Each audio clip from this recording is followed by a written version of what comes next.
Rêve, mais n'oublie pas d'ouvrir les yeux, car la réalité ne disparaîtra jamais. Claire avait toujours le chic de me couper de ce moment de plaisir. Cet instant pendant lequel je faisais le vide autour de moi et m'imaginais dans un autre monde.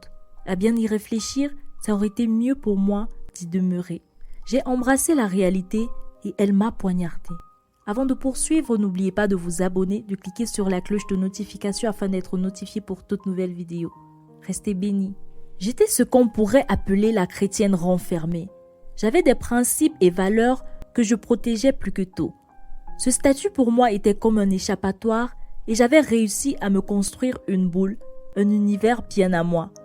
Au boulot également, les regards externes m'importaient peu. Ils pouvaient bien dire ce qu'ils voulaient, je n'en avais que faire. Ce n'était qu'avec Claire, ma collègue et amie, la seule d'ailleurs, que je parlais. Elle était la seule personne qui me comprenait bien et surtout me supportait. Un jour ou l'autre, tu devras sortir de ta zone de confort, tu le sais, rassure-moi. C'est quoi zone de confort? Je comprends pas. Et puis je m'y trouve bien comme ça, lui répondais-je comme pour m'en débarrasser. Mon boulot n'était pas contesté et tout allait bien. Sauf que les affaires dans la boîte battaient de l'aile. Le personnel tout entier fut convoqué devant le directeur pour y trouver une solution. Nous avons un véritable problème sur la scène internationale et les rapports avec nos partenaires laissent à désirer.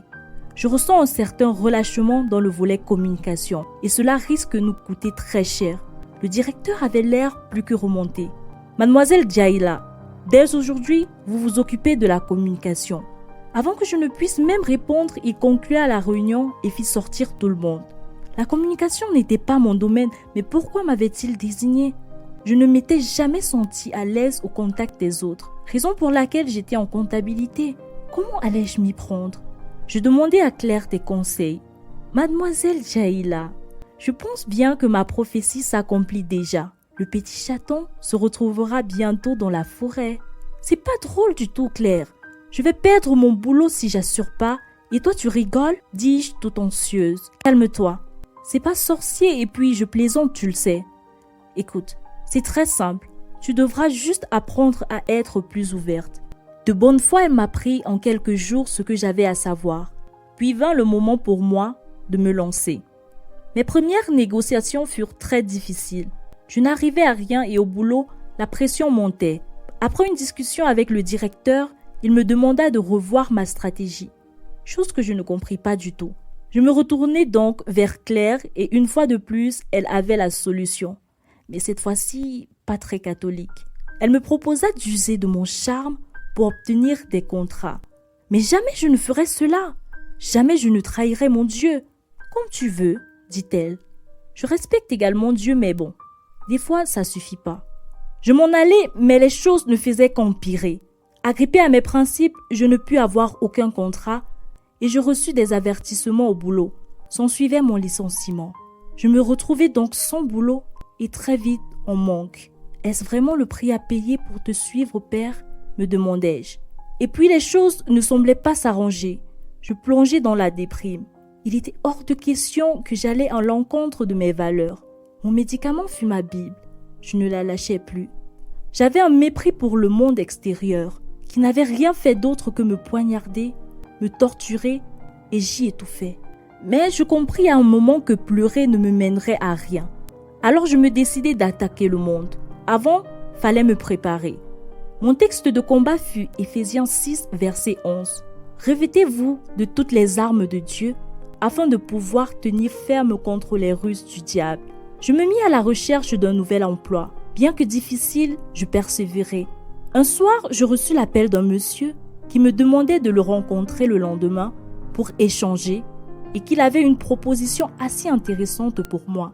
Je priai le jour venu et me rendis au lieu de rendez-vous et je rencontrai le monsieur. Mademoiselle Djaïla, c'est ça? Bien. J'ai entendu parler de vous par un collègue. Je suis un ancien associé de votre ex-patron et je dois dire que je ne garde pas un bon souvenir de lui.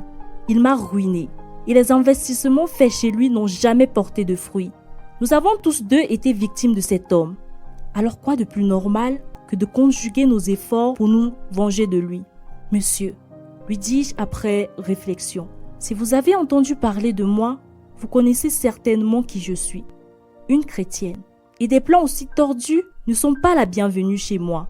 Je sais tout cela, ne vous inquiétez pas. Mais on aura le temps de changer tout ça. J'ai un plan. Et si vous me suivez, vous deviendrez l'une des femmes les plus riches de ce pays, croyez-moi. Cette proposition me parut très intéressante sur le coup. Et j'y réfléchis longtemps une fois à la maison. C'est alors que je pris la décision la plus importante de ma vie. Je décidai de rencontrer à nouveau le monsieur en question et une fois sur place, je priai avant de commencer puis je dis « Monsieur, je comprends votre déception. J'ai ressenti la même chose lorsque je fus licencié. Vous comprenez que j'ai toutes les raisons de vous suivre. Cependant, le Dieu que je sers est un Dieu qui pardonne, qui est juste, et je me dois d'en faire autant. Je vous conseille de pardonner car la rancœur ne vous mènera à rien. » Après que j'eusse fini de parler, le monsieur se leva, s'en alla sans rien dire. J'en fis de même, ne sachant pas comment réagir. Des mois s'écoulèrent et je reçus de nouveau l'appel de mon fameux partenaire de rancœur. Et je fus une fois de plus invité à le rencontrer. J'acceptai sans pour autant imaginer ce qui m'y attendait.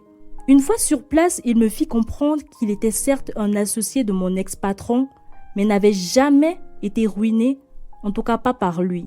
Ses affaires, au contraire, se portaient très bien. Cependant, il avait eu beaucoup de problèmes de fidélité et d'intégrité avec ses employés, ce qui lui redoublait la tâche. Il était donc en quête de quelqu'un qui pourrait tout gérer à sa place et remettre les pendules à l'heure. Lorsqu'il avait appris ce qui s'était passé avec moi, il décidait de me rencontrer. Après ce petit test, il fut convaincu de ma bonne foi et me proposa le poste. Bien évidemment, j'acceptai. Mon Dieu est vivant, je le dis toujours. Aujourd'hui, je suis épanouie dans un boulot très rémunérant. Je suis comblée et mon patron m'accorde une confiance aveugle. À l'aide du Saint-Esprit, je suis sûre d'y arriver. Si vous avez été béni, vous pouvez nous aider à toucher plus de personnes en faisant un don via PayPal. Pour faire des vidéos comme celle-ci, vous pouvez utiliser le logiciel en description. Shalom.